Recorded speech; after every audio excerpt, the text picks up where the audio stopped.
We're at the Fidelity stand with Matt at the minute, so Matt, talk us through the company. Yes, so we're a fairly young company, so we've been going about 12 months, 18 months, something like that, full time, working out of Cambridge, so we've got a little workshop on the edge of town there.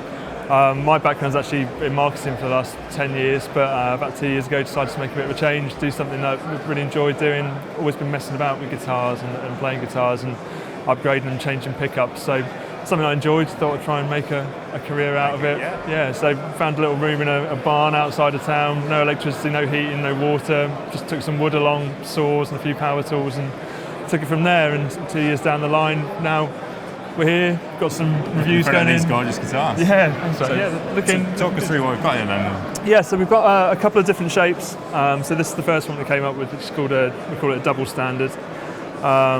Double cut, and it's our standard guitar. But, all of the woods that we're using are generally swamp ash for most of the bodies, but they're all chambered guitars. So they're 5mm thick sort of tops with a big chunk of swamp ash for the body. Cutting out quite a lot of the wood that's inside helps with weight relief to get it a bit more balanced, but also helps it to be a bit more of a lively guitar, so you get a bit of movement in there. It's not going to be like a 335 or fully semi-hollow, but you get a bit of that kind of air in there. And then the necks are all one piece. We do a maple neck as well, but the main standard one we do is Wenge. So it's not typically a wood that you find on guitars a lot of the time. I think it's old. You've seen that more on some of the modern builds. That's now, right. Yeah. But, it kind of reminded me of the Gretsch Billy Bob. Yeah. This shape, well, all the shape, to be honest. There's a little bit of a few different things in there. So, yeah, it's all my favourite stuff. So old Gretches, old Tellys, Rickenbackers, I'm a big fan of. And it's kind of just trying to get a bit of all those guitars into one thing without it looking like a weird kind of Frankenstein mashup. Yeah. So it's kind of, it ends up sort of retro. I guess the aesthetic, if you summed it up, would be like an old Italian 70s guitar brand that you found in your granddad's loft or something like that. Like no one you found before. And then on the paint side of things, it's all nitro finishes. But what we're doing with because the ash has got such a nice strong grain that we're not really filling it that much.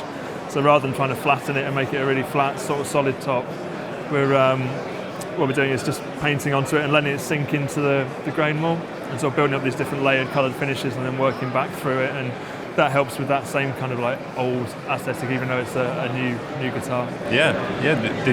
They've all got like the retro kind of look going on. So you were just saying, is it these ones have the Gibson scale length and Fender on this side? That's right. So the double standard Fender scale length, and then this one we came up with sort of just before Christmas last year. We had a few customers coming back to us saying they liked it, but they were more fan of that shorter scale length feel and more sort of the Gibson kind of sort of sound as well. So we came up with this one, pretty similar setup, still chambered swamp ash body, but shorter scale. And as standard, we're tending to put sort of humbuckers or mini humbuckers into these, whereas the other ones are more gold foils and sort of Filtertron style pickups. All the pickups. Yeah. So all the pickups are coming from Mojo pickups up in Sheffield, so they're all hand wound in the UK. I'm trying to keep as much of the hardware in the UK as we can. So the bridges are our design, but they're milled by a motorbike company called Fast Tech over in Newmarket down the road from us, who cut them out of solid blocks of aluminium.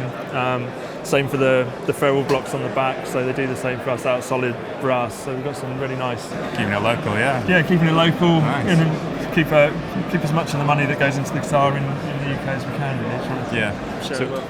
Sorry, we've got lock-in tuners as well, I think I've just noticed. Yeah, that's right. So they're Gottos. They're the SD91, which is the vintage sort of Clusen style one. So you'd see it on old Strats and Tellys, but they've got the Magnum lock wheel on the back.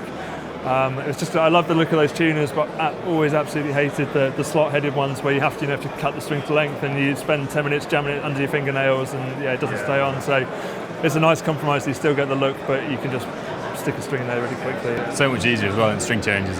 Yeah, so if you bust the string, it's literally 5 seconds and you've got off and on. Cool. I mean, they look great, and thank you very much for talking to us. Pleasure. I appreciate it. Cheers. Thank you.